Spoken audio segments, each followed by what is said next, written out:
Today we're with Sadie and Zoe from our lettings team just to discuss what it might be like to be a first-time tenant. Sadie, where should someone start if they're renting somewhere for the first time or planning to rent for the first time? So they should just give us a call. We'll take some requirements. So we'll look at where they want to rent, what kind of property they're after. We do take some details of who would be living in the property as well. Just run through it all, really. Have you ever had any really weird requests? Like somebody wants to rent with a hot tub or I don't know. Personally, I haven't, no. I think, No, I don't think so. There's a lot of times I've been on viewings and there's been furniture in the property, so like you have to say, sorry, the bike's not included with the property, but no, nothing someone too was weird. They got a free ride to work. Yeah, no. Sometimes people expect it though, so you have to make it quite clear. Yeah. What's and included. what about first-time renters with pets and stuff? That's always specific to the property and the landlord, isn't it?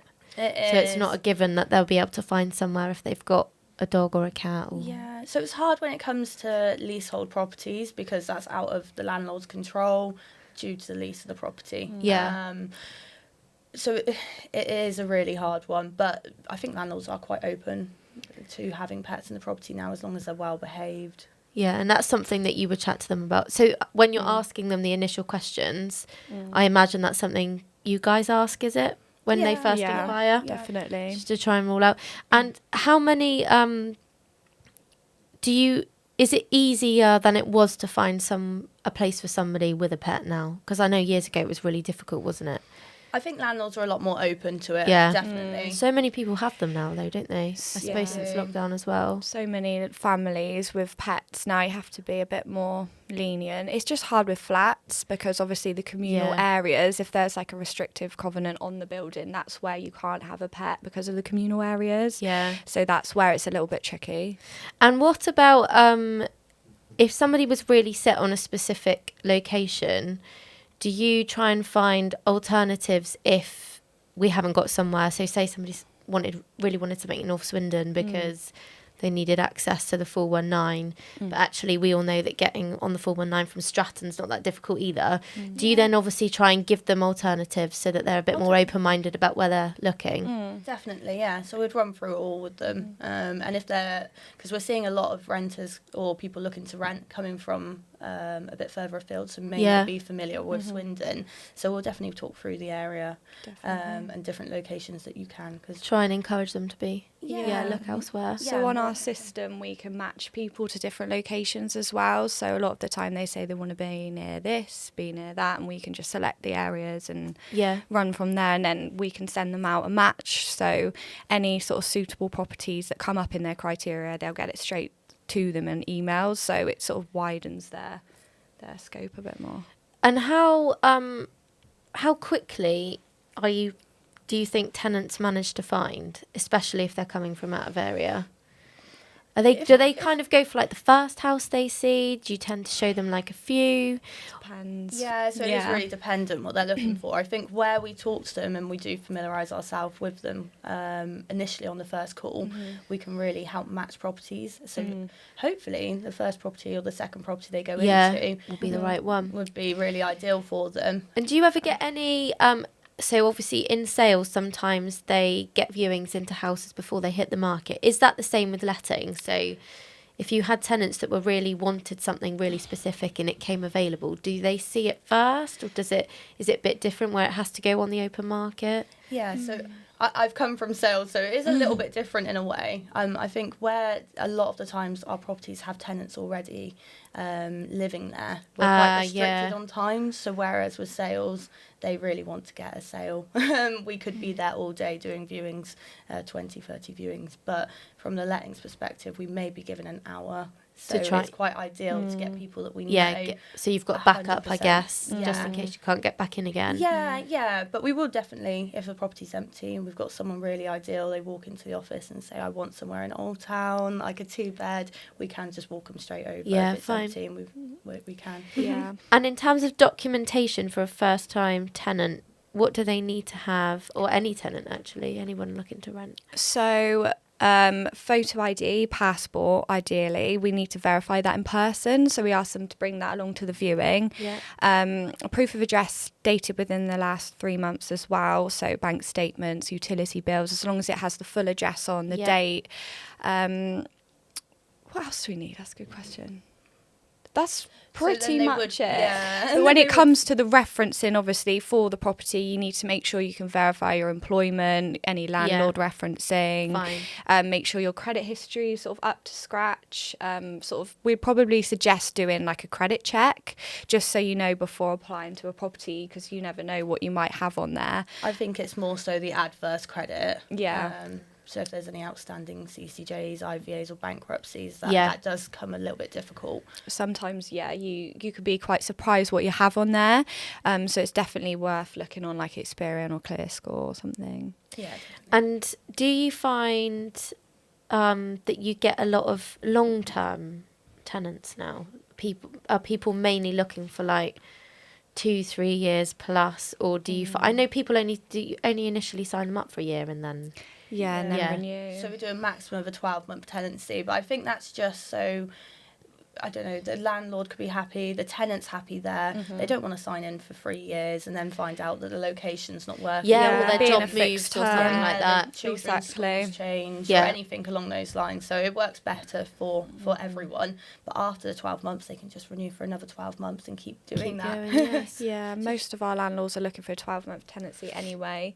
So it's best to go for a guaranteed year's like sort of income is good, isn't it?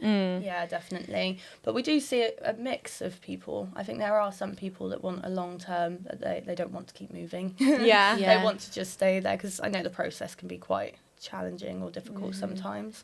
But on the flip side, you do have people that may be new to the area, have a job for 6 months and would just like a 6 months. And decide where they want to live and then buy, I guess. Or on a placement or something, so...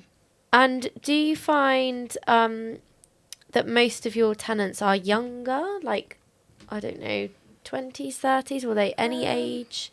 So I definitely think there's a mix. I think so personally. I think you may see more so younger people, but we do have a lot of families and we do have older people as well.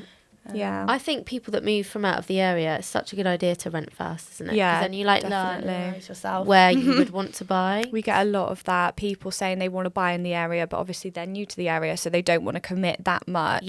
So they just rent for a while and then they sort of move on. Save up. I think that's really wise.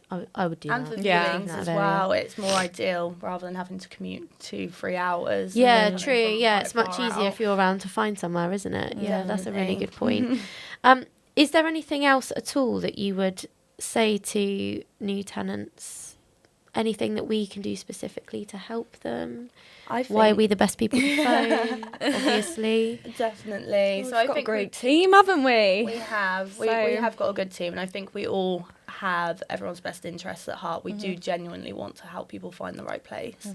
I think once in a tenancy with us as well, we have got a great team of property managers who really so. They'll be specific to that property. So they know the tenant really well. They know the landlord really well. Yeah, that's nice, isn't it? Yeah.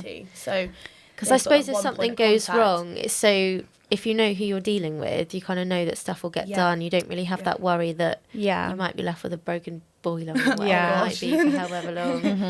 That's good.